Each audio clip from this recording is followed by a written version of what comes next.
We are just about in business.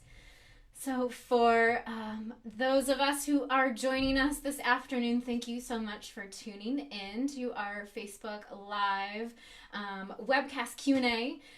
My name is Kristen Moore. I manage our U.S. direct sales here at Powell Flutes, and I'm joined by our wonderful artist, Linda Chatterton. Thanks, Linda, for joining us. Oh, thanks for having me. Yeah, I'm really excited for our discussion today about performance anxiety and, as we've kind of hinted at, probably a little bit more beyond performance, everyday anxieties. I No, think we all have a lot of those right now for various reasons, and just how that can really affect our musical performances and our daily practicing. So I'm excited to hear your input. And of course, as always, for our viewers out there, our audience, you are welcome to submit questions for Linda via the comments section. We would love to hear what you're thinking, any questions you have might for her, and then let us know where you're watching from as well. So Linda, how are you doing with the pandemic right now? You're a very busy freelance flutist where you travel literally all over the world for your performances, yeah, soloing with orchestras and working with students. So how are you doing? pretty good, all things considered. I'm ensconced here in our study in Minneapolis, looking at the snow drifting down. It's very was supposed to be in Cuba doing a festival, but hey, what Mm. can you do? Yeah, I'm doing. That's fine. I'm fine.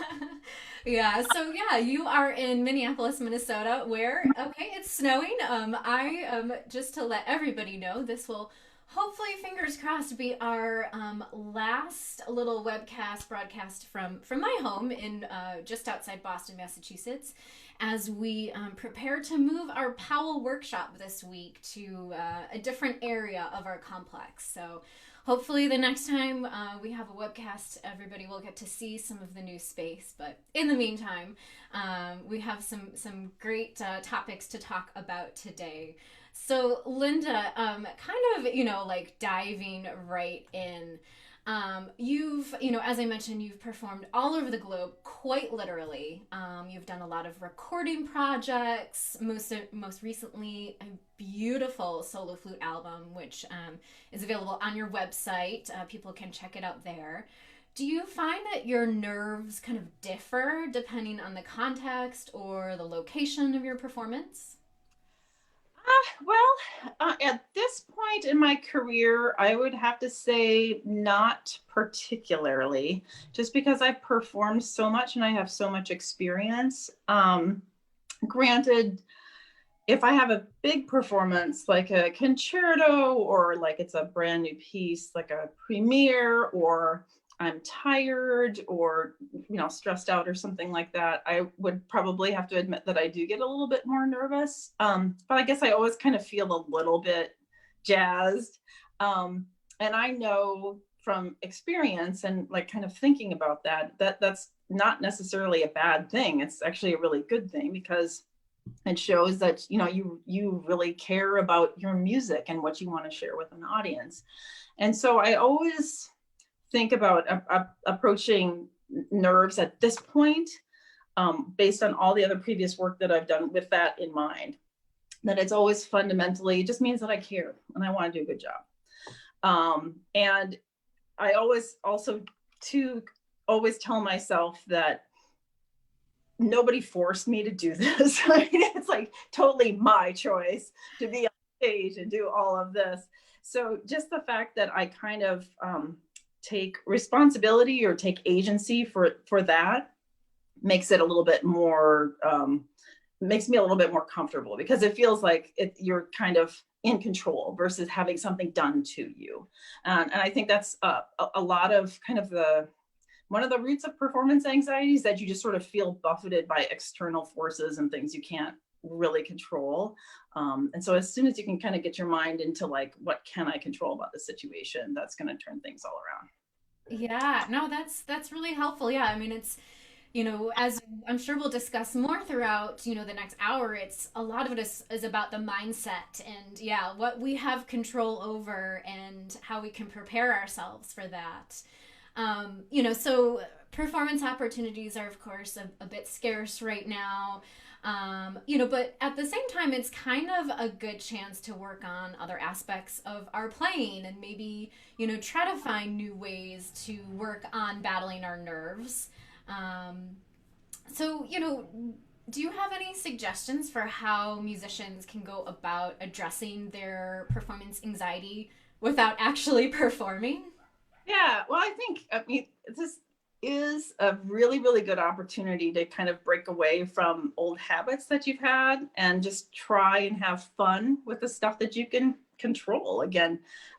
So what I've been doing is in June, I cleared up my flute studio and realized, oh, there's a whole lot of music I didn't even know that I had. And so I spent like, as part of my warm up, I'm just like taking out reams of music that at some point I may have played. It has my markings.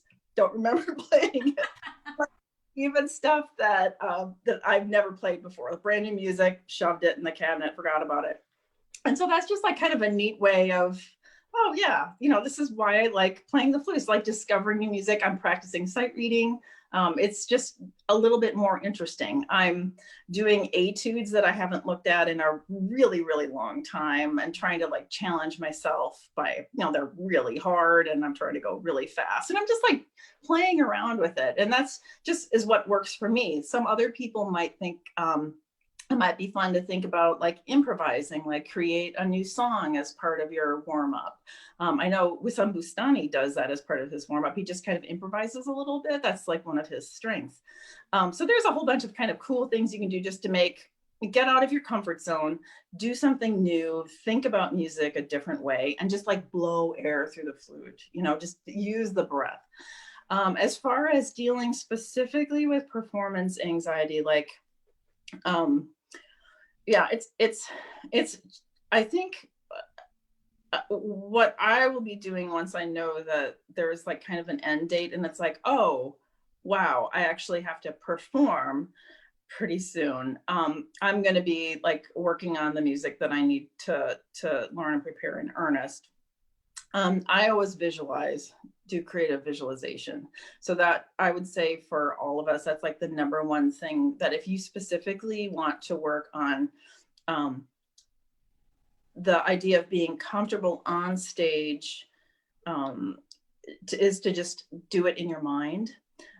So I'm a huge fan of that. I've been doing that since high school, where you picture yourself in the venue that you're performing, whether it's like on stage or like, like small recital space or wherever that that you're going to be performing. And you want to, in your mind, imbue the scenario with as much detail as you can.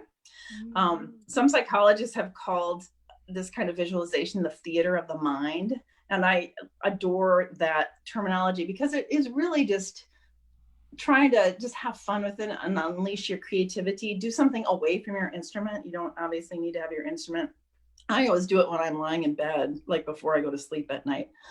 And so you get really comfortable. You'll be doing this deep breathing that I can talk about later. And you kind of create the scenario. So what are you wearing? How does the stage feel? Who's in the audience? You just set the tableau. And then you go through your piece and you want to just kind of see what sort of images come up. I work a lot with thinking about in a particular piece, like a color. What color do I want? What kind of emotion? What kind of thoughts that aren't necessarily musical thoughts, but just like my everyday, like what does this remind me of? What things get kind of spawned by that, and imbue them in the piece. So by the time you're done, if I haven't fallen asleep by then, you go through the piece and you have like kind of this beautiful little roadmap of things that your audience isn't necessarily going to get, but they mean something to you. Mm-hmm. And that's the important thing about dealing with performance anxiety is to kind of get away from thinking about like how nervous I am, like this, and more like the intent of what do I want to say with this music. And your audience, again, isn't going to necessarily get your internal state, but you're going to be 100% committed to what you're presenting. And that's what makes a magical performance. Yeah. And those are really great tools to, like you said, to distract you from the nerves and keep you grounded and, those really like tangible aspects, even though it's visualization. Then when you're in that space, it's like, oh, I know exactly where I am right now. Like this is comfortable. Yeah. Yes. That's a Yeah. really great tool. Yeah. And even if you don't know the space that you're going to be performing in, you'll always have sort of like, this is how I feel in my body. This is what the keys feel like. And anchor that. Like if you're preparing for an audition or something, you have like no idea who's going to be listening to you or what the stage is going to be like. But you do know this is how you can get a very strong visceral sense of this is how I feel when I breathe in and out. This is what I feel like when I'm playing this. And what do I want to say with the music? So those are the things that you would use, even if you have no idea what your external situation is going to be. I really like that. That's super helpful.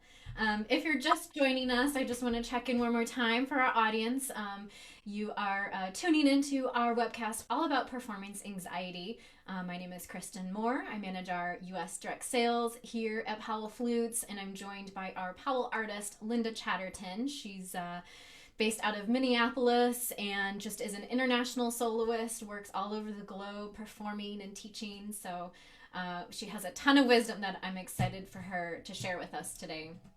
So Linda, kind of going off of that, so there's definitely ways we can prepare at home even when we don't have those performance scenarios right at our fingertips. And it sounds like you have this whole toolbox of strategies. Is this something that, is anxiety something you used to really struggle with? And how did you, at the very beginning first go about tackling it?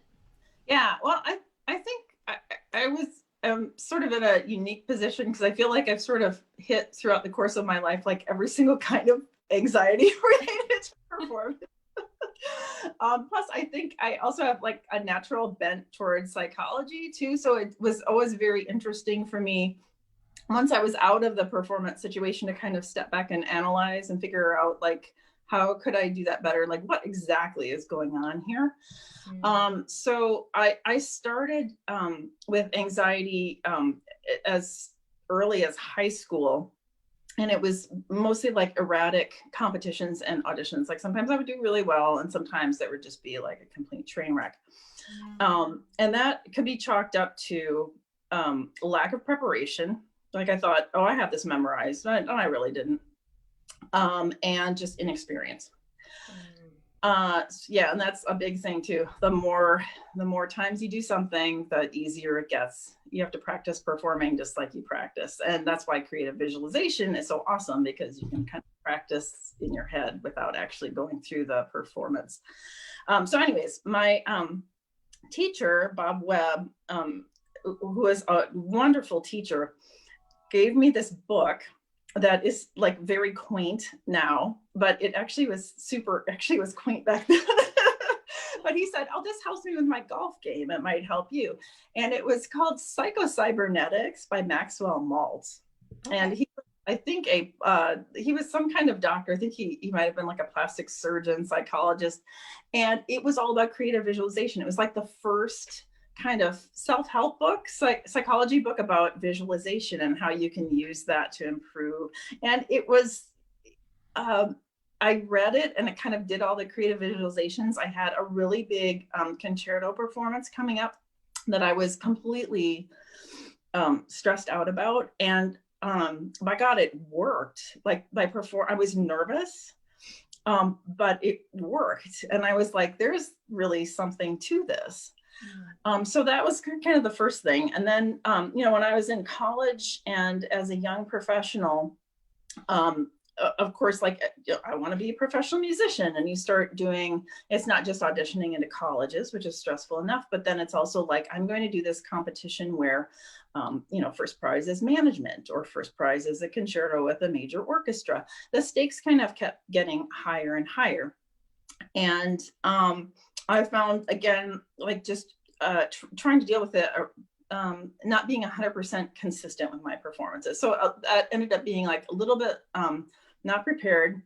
It ended up being a little bit of inexperience, and also trying to figure out as a young professional, like, what I really wanted to do with my life and my career.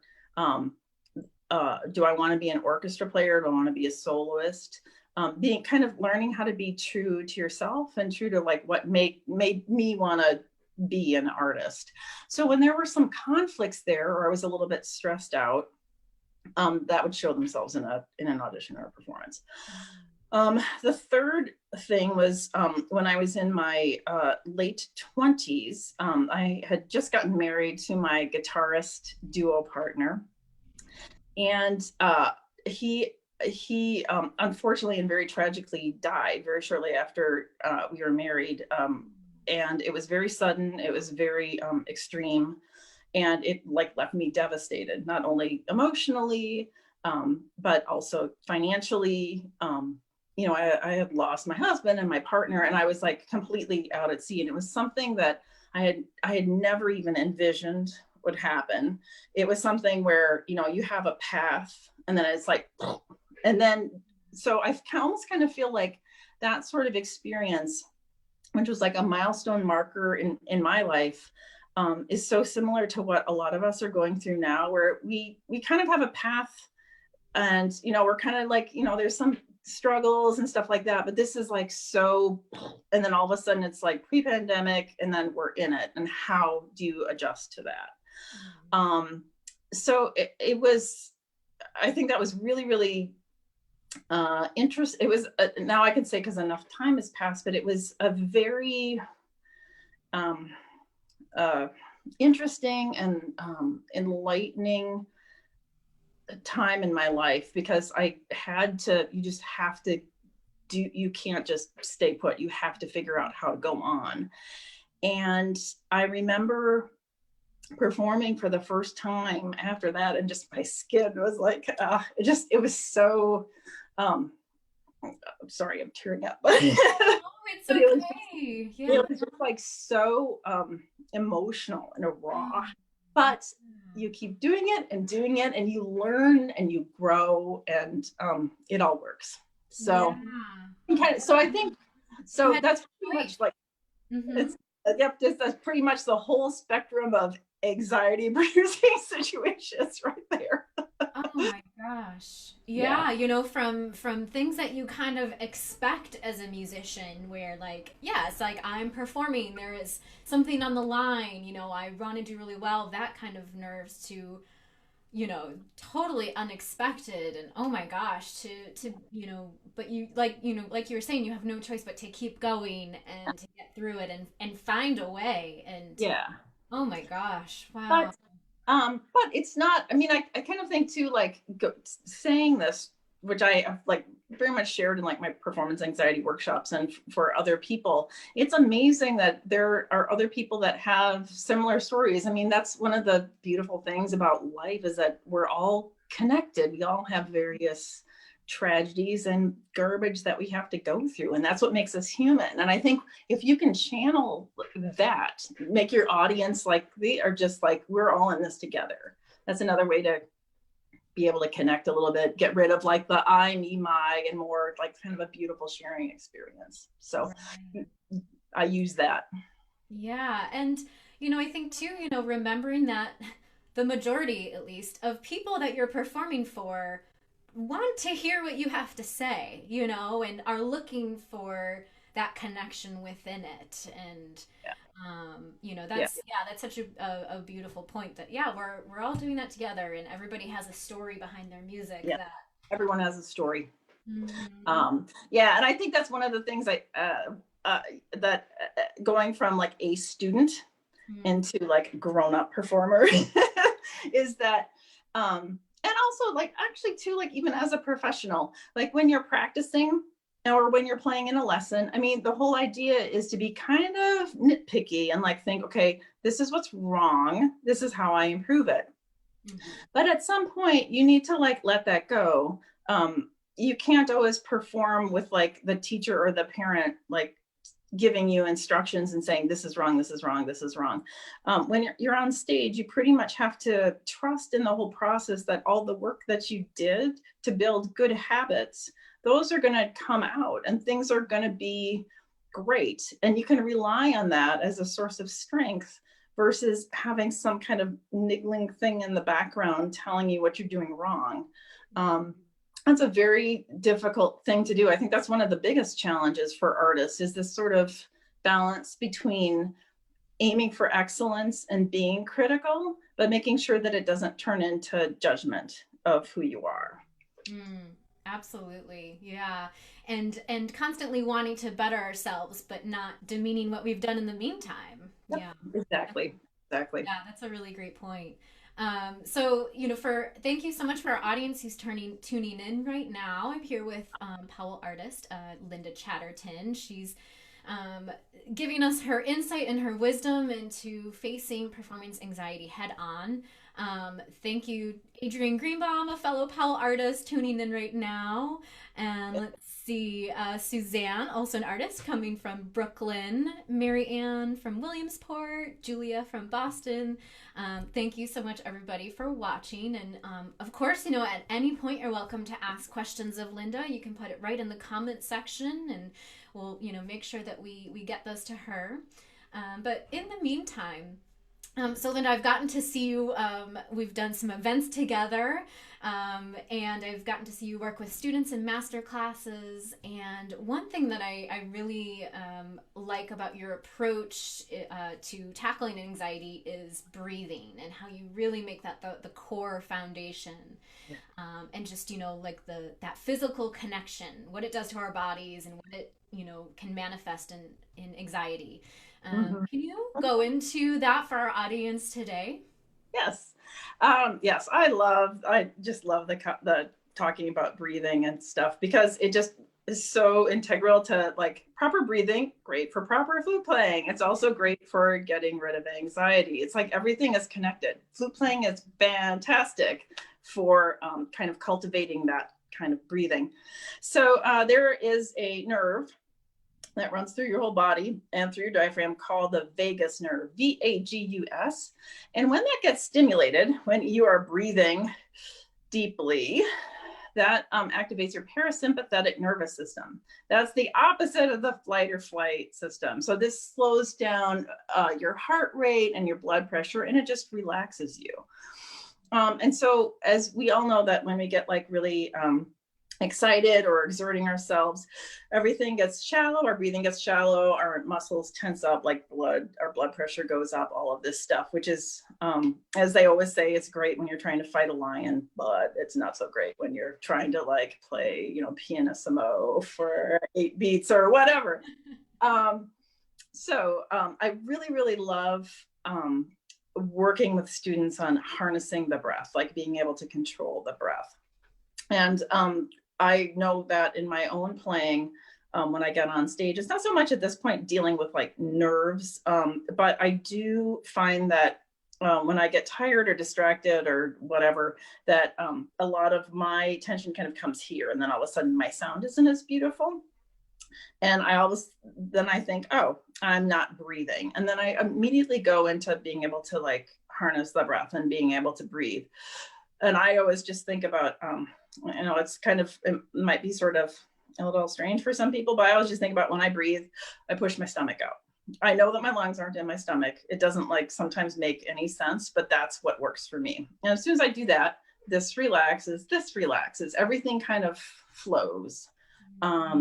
And I think that's just a wonderful thing. So the same kind of breathing that works for proper flute playing is also the same kind of breathing that's going to help with anxiety. And, it's all wind players, singers. I mean, we already have that from our training, that natural I guess, sort of thinking about the breath and using the breath properly. So then it's just a matter of being able to do it on demand when other like kind of thoughts get in and interfere with that. And it's a wonderful tool when you are doing that visualization, to like first, I mean, I always, before I do visualization, I always like get into kind of deep breathing mode where I think about my breathing, how, and that relaxes me. And then I kind of create the scenario that I want in my mind. And anytime in that scenario where I'm going through kind of a difficult part in the piece or something, like kind of messes with my concentration, or it's just kind of interferes with what I want, I go back to the breathing and make sure that my breathing is kind of settled, and then keep going. So it really is the kind of mental exercises that you have to do when you're kind of doing creative visualization and sort of trying to get like a peak performance in your mind. And the physical manifestations, those are inexorably tied together. I think it would be very hard to be really tense physically and somehow be able to produce something in your mind that you're happy with. So that's why I love that. Same kind of breathing for if you're doing yoga. I'm a big fan of yoga. That's all linked to the breath. And any kind, I mean, it's like strenuous work, and it's a constant, not battle, but it's a constant thing, you know, when you're doing something that's really challenging physically and still being able to get that breathing. That's one of the things that I love about yoga. Yeah, and it's a very controlled breathing too. It's that slow breathing that we need to utilize, and Mhm. absolutely. Yep. I know when I started, was heavy in auditions and found meditating, that just kind of being able to like control your thoughts and breathing is such a big part of that too. Found that really helpful for being just regaining that control aspect. Mhm. Yep. Yep. Definitely. Yeah. Totally agree. So, of course, right now the world is throwing a lot of stressors at us from every direction. And you have this really wonderful philosophy that I think rings so true. What affects our daily existence affects our art. Um, very, very beautiful and like I said, very true. So, despite how well we prepare, sometimes there are aspects within our lives that we can't control but influence our music. You told us, the story about your first husband. Um, how, do you work through maybe just like in your daily life when you're not on the stage, so we kind of vice versa. Do you find that it like makes you a better, well-rounded human being, and how do you work through that? Yeah. So those are great questions, and I was kind of thinking about that. Like, does my art like influence my life? Like dealing with performance things, like as a performer, how does that? And I think they're kind of all sort of interconnected. This is obviously a very challenging time for all of us, and I think what's helped me is what helps me all the time is like do your music and then get outside of it. So I work out a lot, just get moving. I outside a lot, just enjoying nature, just like being outside away from the computer and social media. Sorry, Facebook. Yeah. It Just has its uses, like but it's a yeah, it's just appreciating like the beauty of life. I am one other book that I love and actually will promote because I think it's a beautifully written book. Very short chapter is Wherever You Go, There You Are by John Kabat-Zinn. It's all about mindfulness, and it's sort of based on Buddhist philosophy and meditating. I'm not a Buddhist, and you don't have to certainly be a Buddhist to like take lots of information and wisdom from that. But it's a lot of just appreciating the here and now and what is mindfulness, and how to go about, like you're saying, like meditating. It's a sort of a little primer and things to think about really appreciating the moment and being away from all the external things and getting within yourself and really appreciate the moment that we have. Um, The other thing that I think about, again, kind of, I think I mentioned this earlier, but really feeling like a lot of times you have like this external chaos going on that may rob you of the opportunities and choices that you think you should have. But the one thing that we always have is the choice on how to react to things. And sometimes that's the only thing we have is am I going to react to this? And I think if you can really um, be committed to that and like see what can I do to change my inward state, which will lead to changing my outward state, which will lead to hopefully affecting my fellow man and my external circumstances. If you I guess I kind of, maybe that makes me a real optimist or a romantic or something. I like really do believe that our internal state moves to our external, and we can affect things. Yeah, no, I absolutely agree, and I think it's there's something to be said for maintaining optimism, especially with everything going on. You got to have a little bit to cling to. You have to. What are the other options? I mean, it's if you always have a choice, and so you might as well choose wisely. Mhm. Absolutely, absolutely. So I just want to remind our audience if you have any questions about performance anxiety or just, questions for Linda in general regarding her performance experience, maybe some, technique question you've been dying to find out, please feel free, put it in the comments. We would love to hear it and to address that. And just a quick little hello to some of our viewers. Sylvia from Berlin, hello. And let's see who else. We have, oh goodness, Anton and Brian. So thank you all for tuning in today. So kind of a little bit of a 90-degree shift. Regarding your beautiful flute, kind of a totally different topic, but I wanted to just make sure that we kind of talk about that as well.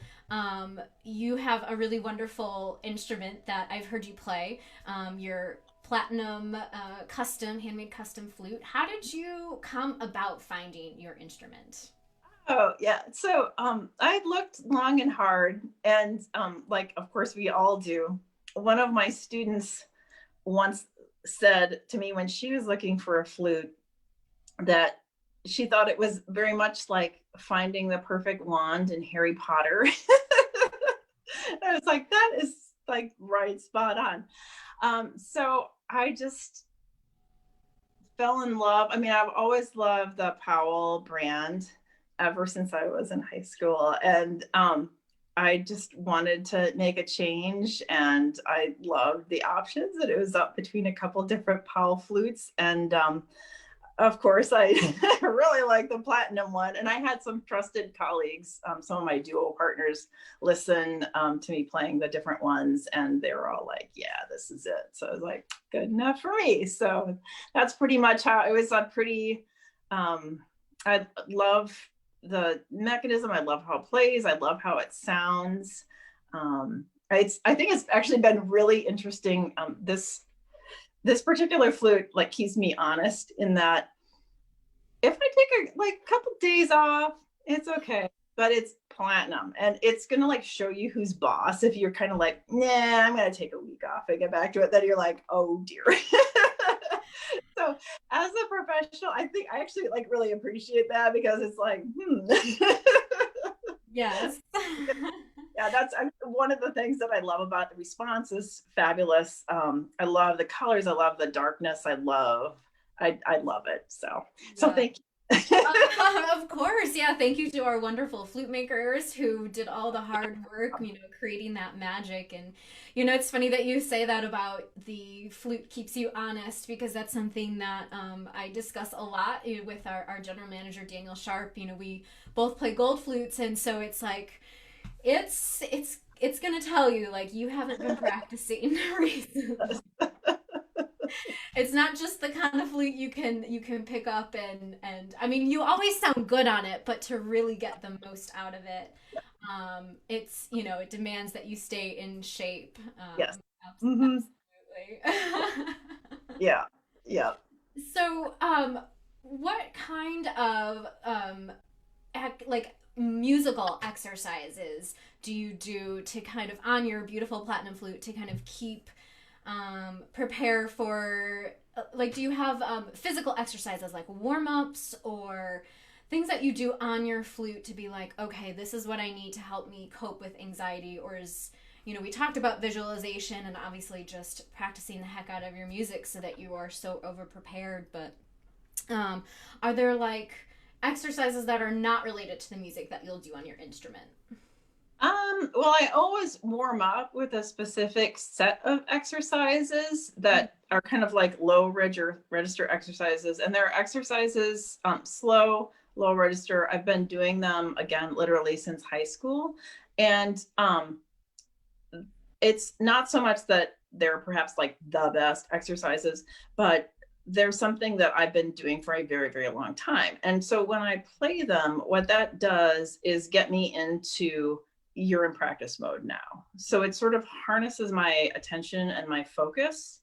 I've tried kind of deviating from that and it just like doesn't work for me. So one of the things that I suggest to my students and just like as a general suggestion is to kind of maybe think if you're one of those people that needs like kind of a little ritual sort of to like get in the zone to like do that. If you're one of those people, say, just to kind of reference Wissam Bustani again, who like kind of improvises as part of his warm up, then maybe that's the way you want to go, that you need to be like kind of something that sparks your creativity. But whatever it is, like kind of pick something and like kind of this is practice mode now. So that's what I do. And then I go like higher. I like always play Afternoon of a Fawn just because I like it. Let's see, then I do like some Taffanella Gobert. I have this great chord exercise that I learned at Eastman with arpeggios that Bonnie Boyd gave me that I still have like this sad little faded sheet that says Eastman intramural on it. And it has like all these chords and you go through all these different keys and they're crazy chords too. And they're just more interesting. It kind of gives me a little bit of a theory workout and it's all like memorized and stuff. And then I don't know, I have like this giant, my practice room now is like guest bedroom in our basement. So I have like the bed is like covered in music and then I just like randomly pick things. I'm doing right now I'm doing the Anderson Opus 60 etudes, which are, they're like monsters. And I'm like, I'm going to get like all of these at the tempo indicated, like, because we were supposed to have done them as an undergraduate at Eastman. Bonnie's like, you need to do them at the tempo. And then I did like my graduate work. And then my teacher there was like, those are all editor markings. They don't need to be fast. I was like, I don't believe you.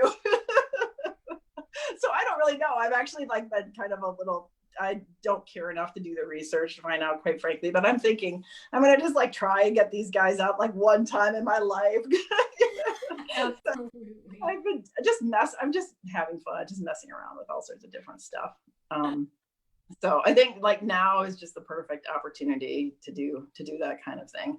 I've done one little virtual concert for the Flute Association with my guitarist duo partner. We might be doing something later this winter, but it's pretty chill. Yeah. It's requiring us all to be very creative. Yeah. To find those performance opportunities.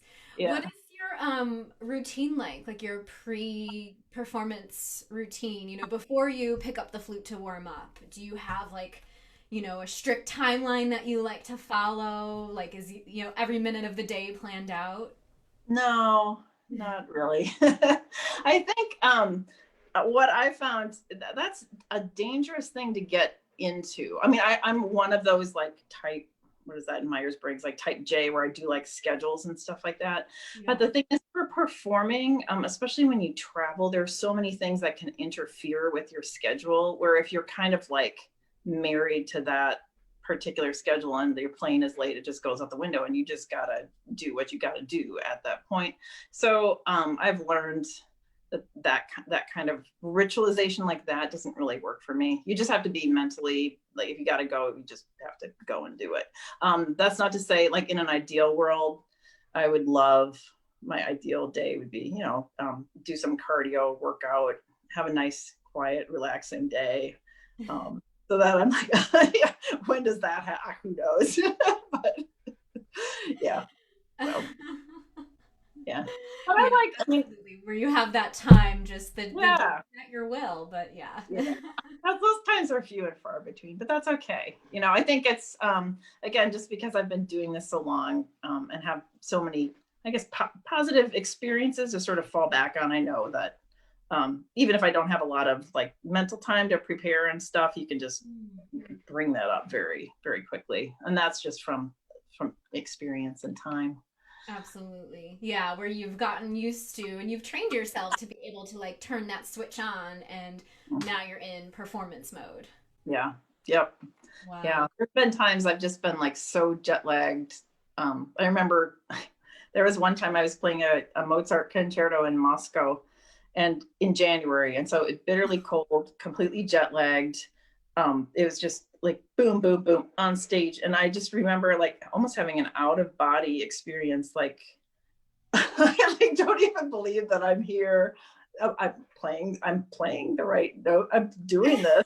It's like, it was just one of those really weird things. But when I got done with that, I was like, I'm pretty much like prepared for anything that life throws me if I could like get through that. So you sort of like, in retrospective, you like look at these crazy performance things that you have, and it like, not only is a great source of humor, but also like a really good way to just sort of feel like, yeah, I got this. I can do this. Absolutely. Yeah, you can do X, you can do anything. Yeah.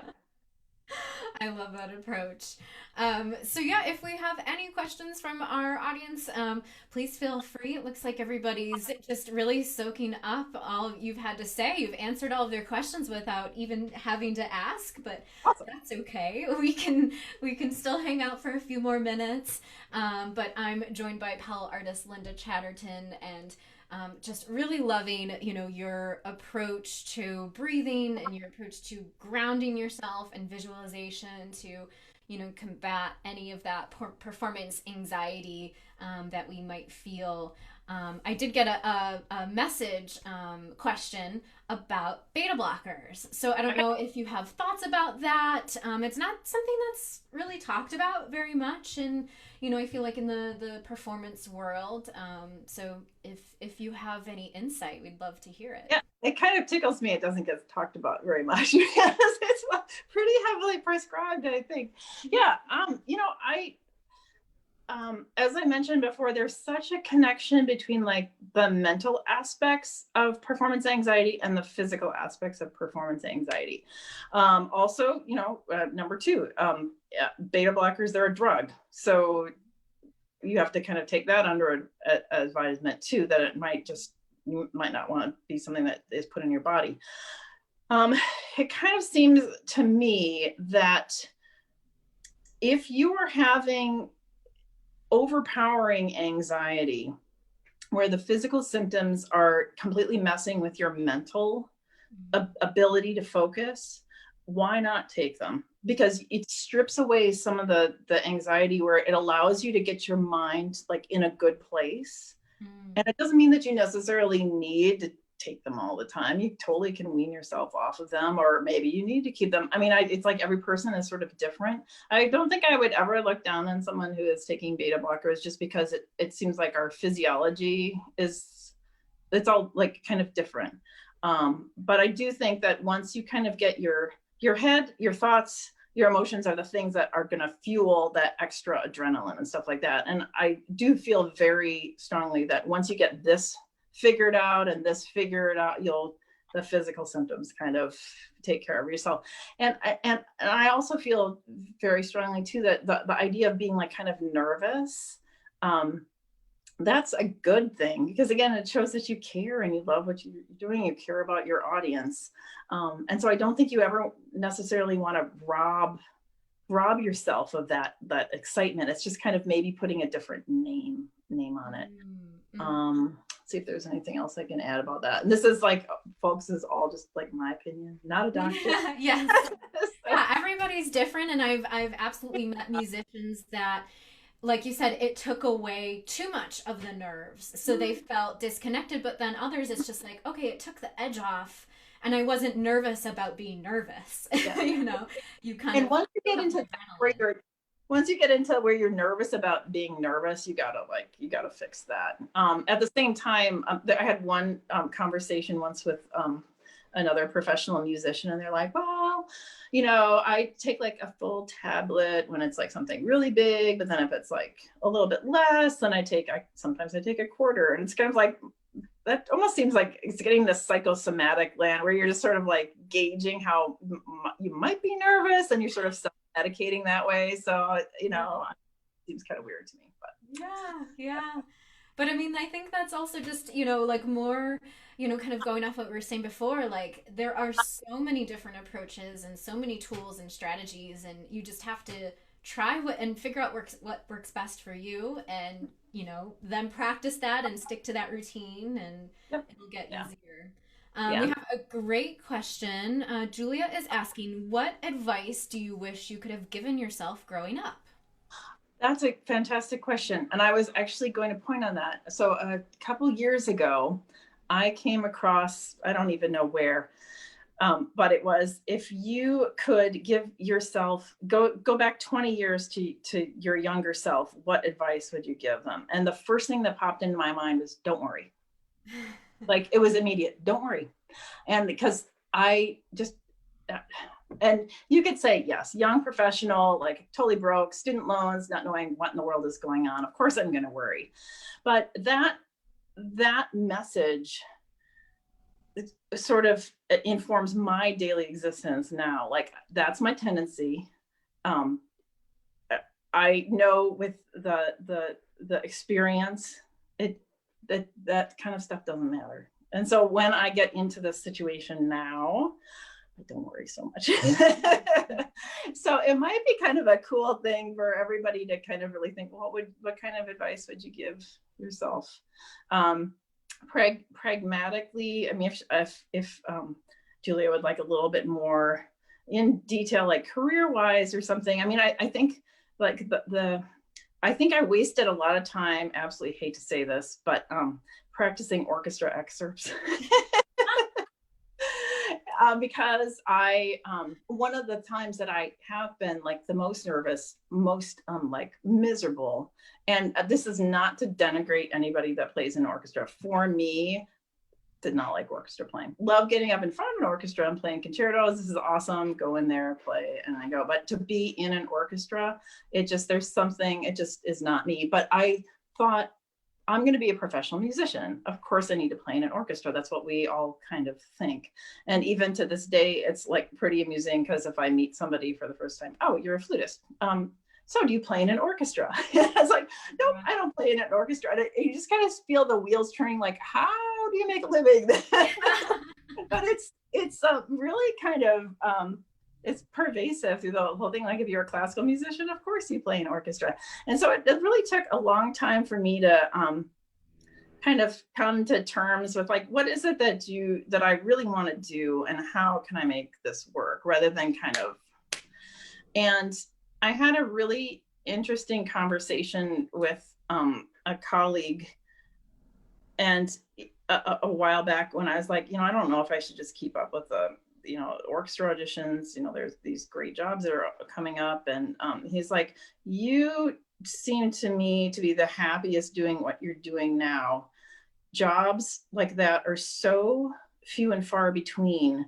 Why would you not want to give someone whose passion it is to play in an orchestra that opportunity that would make their heart sing, just because you want the prestige of a title or a steady paycheck? And that was very smart of him to say, because I was like, you are dead on, and you're absolutely right. So Wow. That's yeah. really powerful. Yeah. And we don't, often think of it that way. I think I want the music job that's secure and, well, pre-pandemic secure. But yeah, it has that title. Mm-hmm. But if you don't love it, yeah, that's Yeah. really powerful. Yeah. And I think that's also like for people to like work and work and work to attain something and then be like, is that all there is? You Mm. know, like what kind of letdown is that? And then where do you go from there? And then you try to compensate by doing something else that might not be healthy or artistically rewarding or something. You know, you just, I think you really, that would be a big piece of advice that I would say for young professionals is don't be afraid to dream, but at the same time, really try to be as true to yourself as possible. What do you really want? And also know that the fact that you might not get paid or paid as much for your music and your art does not make you any less of an extraordinary artist and musician. It's just the times that we live in. It's just what it is. And I think that's a really hard thing for us, especially in America, to know because it's such a capitalist society. We get rewarded by how big the paycheck is. So yeah. Mm. Absolutely. Kind of similarly, though, do you have any advice for musicians that, I feel like that whole exposure payment is when you're in college or just starting out, how do you balance that, making sure that okay, maybe it's not as much as I would want, but advocating for yourself to say, hey, I still deserve X amount or, some kind of payment. Do you have any advice? Ah, that's a really I'm good putting her on the spot here to my audience. see. So what you're asking is basically how to advocate for yourself and say, my work is this much money and you're treating me badly by expecting me to do it for free or for a less amount. I mean, I guess what you have to do is be willing not to get the job and also maybe weigh, yeah, is the exposure worth, I Mm. mean, gosh, I feel like the arts are just one of those things where instead of like the bar gets raised higher in terms of salary, it just gets lower and lower because there's like such a glut of people who are willing to, I don't know. I'm sorry, this really is kind of, I don't know if this is like really, really helpful aside from just being like true to yourself and Yeah. what are you willing to do. I mean, I think you'll kind of know internally because what you don't want to do is take something and then just be full of resentment and then you take it out on your students or your um, colleagues or your dog or whatever. But at the same time, I know that young professionals in particular, I mean, you just gotta do a lot of stuff and sort of build up that. Mm-hmm. In which case, I guess if I were in that position, like I say, okay, there's a few things that I really dislike about what this is doing, but I can see where this could be going. I'm willing to take a chance. This is my choice. I own it. It's not anybody else's fault. So you just have to suck it up. And then I guess to make myself feel better, I would probably create some other opportunities that nourish my soul that would give me something. And if you can tie the two together, you Yeah. know, even better. So it's kind of like a little hazy advice, but I guess. No, I think it's wonderful and it kind of ties together a lot of what we were discussing previously where um you have to be true to yourself and if you're not going to feel rewarded from the context of it, then you just have to choose not to do it and Mhm. but also finding the positive side of it like okay, maybe I'm not getting paid as much, but it's a good practice performance or good chance to try new things. So Yeah. Uh, yeah. and also, it's a nice way, like if you think of performance anxiety, like I guess I'm thinking mostly like in terms of orchestras, like if you're taking an orchestra job that doesn't really pay very much, but you're getting experience doing it very, and you kind of know that. So it's like low pressure, low level, and then you have great performances. And that gives you some really good experience to kind of build on so that as you start taking more auditions and things like that, you've got a really nice base versus saying, I'm going to hold out, for the plum job. And then each audition just that comes your way, the few that do are just sort of like looming as like my big chance.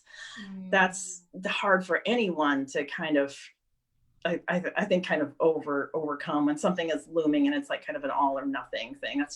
That's a very unfortunate situation to put yourself in. Yes. So Yeah, absolutely. Absolutely.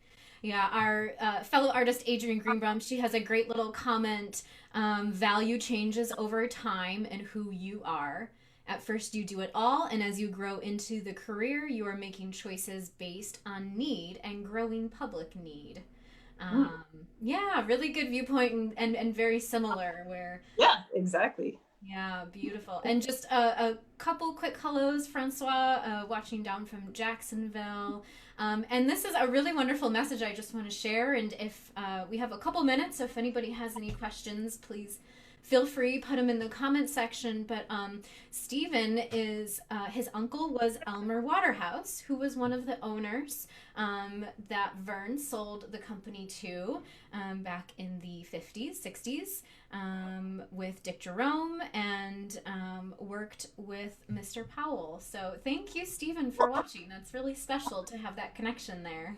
Thank you. Wonderful. Well, Linda, thank you so much for your time today. I hope, our audience was able to just soak up your knowledge and, when we can get back into performing, have some new tools, some new strategies to take with them. We are ending our webcast just in time because the garbage truck is starting to go down my street today. So, And on that note, thank you so much for having me. It's been a privilege and a joy. I really appreciate absolutely. And just to plug a little bit, we'll probably be taking December off from our webcast. But join us in January with Norlie Garcia. We're going to be talking all about head joints with the head joint maker Lindsay McCord. But in the meantime, thank you again, Linda, and everybody stay safe, stay healthy out there. it. Thank you. Bye. Bye.